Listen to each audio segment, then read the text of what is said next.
The question I'm going to ask today, Dad, Papa, is... The question that we're going to talk about is... What is the most scared I've ever been? That one leapt off the page for me. What was my first big trip? How was the day of your wedding? I'm going to talk about how I almost died twice in 2 years. She was telling me her life story, and she didn't know it was me. That is an absolutely true story. And I can tell you about it.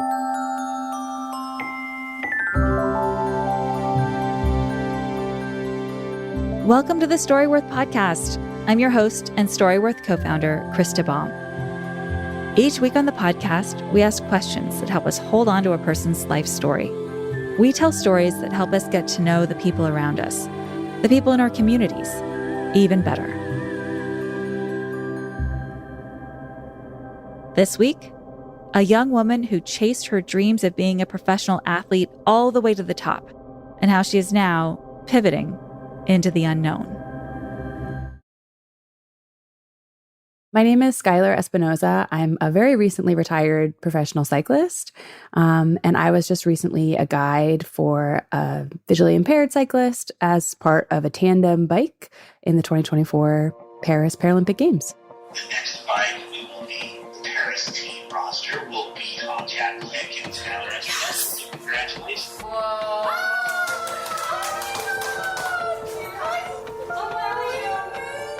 So I am a track cyclist, which involves riding on a 250-meter velodrome, lots of little circles. And then with paracycling, I'm a guide, which means I ride on the front of a tandem bike of a woman who is visually impaired. And my role primarily is to keep her safe. So we're driving, we're steering, we're making sure we're not hitting anything or anyone else on the track. And then my other, job is to help power the bike. I first met Hannah because she and I were coached by the same person. And our coach thought that we might be a good fit together. And then that's how we started working together. I think that this was the first time that I had talked about a goal so publicly, which was really important to me the whole time, because I think that we keep a lot of this process behind closed doors and don't educate people about how it even works. So it was important to me to share my goal openly. Is, having like a little bit of the courage to say this is my big dream. So this past year, Hannah and I were basically told, you're not going to go, but there might be a chance. So let's keep training. And then we did end up getting selected. So it was September 30th, 2024. I woke up and I was almost immediately crying. There were these really cute little letters from kids around the US that were in our building that you could look through. And there's this one little letter that I actually ended up taking with me, which I don't think you're supposed to do. But in the top, it just said sports. And then the bottom said, thank you for doing your best, from Isaac. There's just so much pressure around the game specifically about that podium. There's a special outfit to wear on the podium. There's all these special opportunities for medalists. The medal is a very big part of that experience. And so I think we were starting to feel we have to get a medal. And somewhere there's this little kid, Isaac, who was just this is not about winning. And that was just so special for me to feel that message, I think, on that day too, to think the only thing I have to do is go out there and work hard and do my best, which I know how to do and I feel very prepared to do. And I get to do it with my family here and my husband here and in this place and honoring this journey that we've all worked really, really hard to get to. So the velodrome is, this banked 250-meter wood track, and the seats are up top above the velodrome looking down, almost kind of like a gladiator pit. And then in the bottom, in the middle of this oval track, we call it the pit, and that's where all of the teams are setting up their like stationary bike trainers, and they have snacks, and we have ice, and we have, all these things. The referees are down there, that kind of situation. So Hannah and I walked in from the bottom, and you kind of come in, and then there's like a light show happening, and there's like a lot of noise. So we were walking in, racing was just about to start, like around 9 a.m. in the morning or something when we got there. On the day, going into the velodrome and seeing all the like Paris 2024 kind of like signage, I think really like put that into context for me, that it was like the specific 2024 dream has materialized. Like 6 years ago or whatever, like this was the games.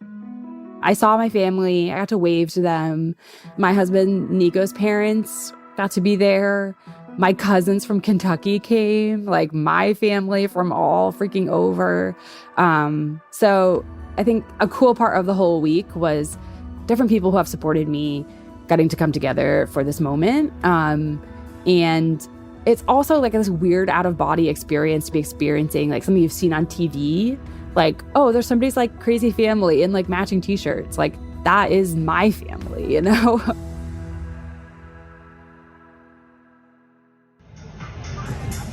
Hannah and I are sprint cyclists. Our event lasts a very short amount of time. So the way that this particular event works is a 1 kilometer time trial. Do not ask me why the event is like this, but basically it's just like one person on the track at a time, and the fastest time wins.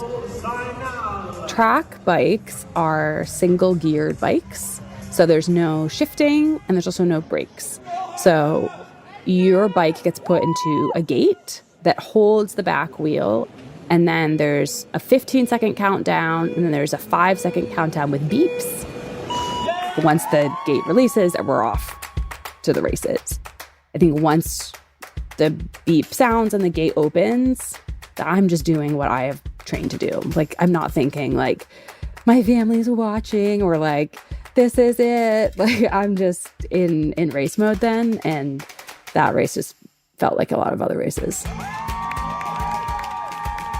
The only thing I think is like more. Can I push on the pedals any harder? Can I steer the bike even a little bit harder?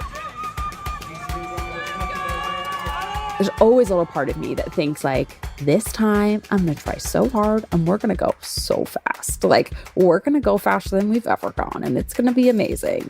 And that part of me is like one of the most hurtful parts in sport, because like for me, I try that hard all the time. And so there's no way that I'm going to go so much faster this day because I tried the same amount of hard yesterday. They post your time on a screen, like a really big screen. And I knew immediately looking up at the time, I was like, it's not good enough. We're definitely not going to get on the podium. And we got 6th, which I was fine with. But I think, there's like a little bit of disappointment there where I think you hope that you're going to go faster, right, in that race and have some more to give. The hurtful part is like when you feel like I went into Hulk mode and then it wasn't faster. But I think that's what we had on the day.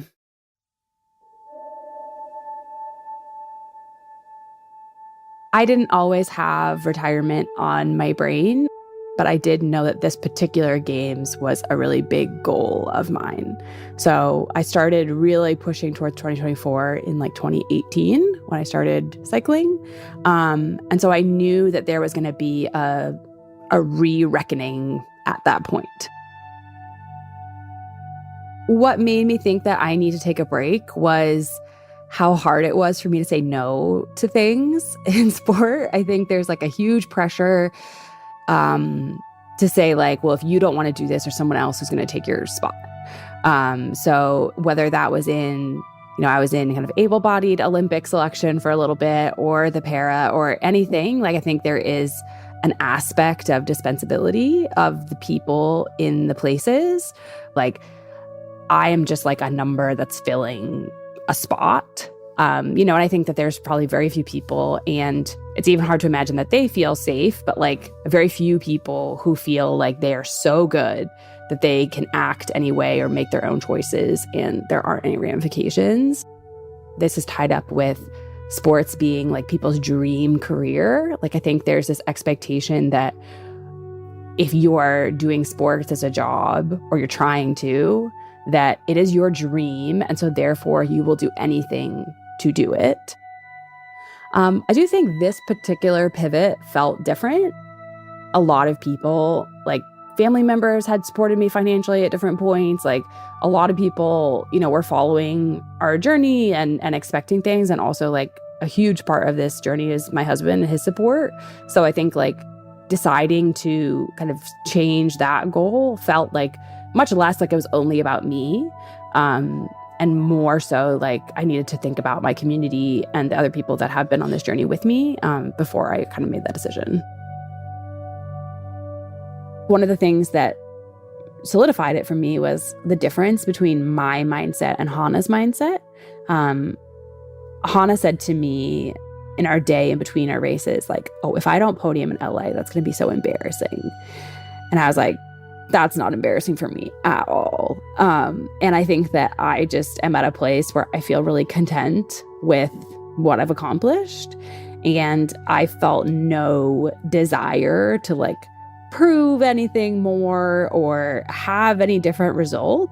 Because for me, it was so hard to get there that getting there was the accomplishment. And I don't feel a need to redo that accomplishment.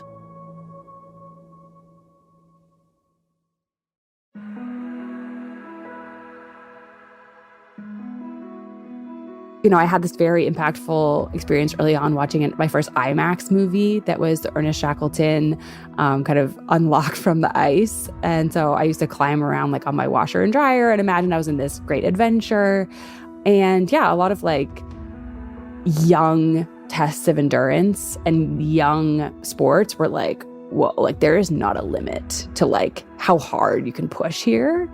And I think like to me, like the marriage of the mind and the body in sport has really continued to challenge me in so many different ways. In sports, people talk about this magic zone, right? Getting in the zone. And one of the sports books that I love defines that as when the challenge is exactly the right level at your physical capacity. So like the challenge is meeting you right where you're at. And there's just this feeling of like, oh, hell yeah. Like I'm kind of on top of this, but it's not like crushing me.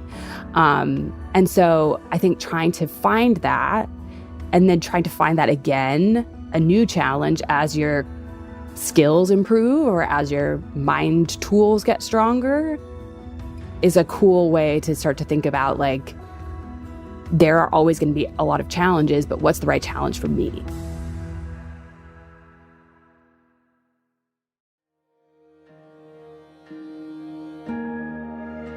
So after the games, it's been definitely a huge adjustment. And I think I've experienced all of the joys of the freedom and definitely some of the pitfalls. I think that on a day-to-day basis, I get to choose what I want to do, and I get to choose what I want to do with my body, which feels very liberating.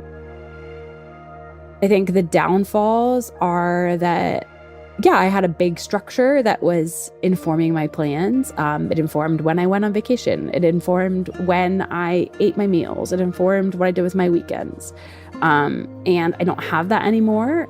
And so thinking about the future definitely feels much less secure. But I think that overall, I do feel like a huge sense of peace in knowing that I definitely made the right decision for me.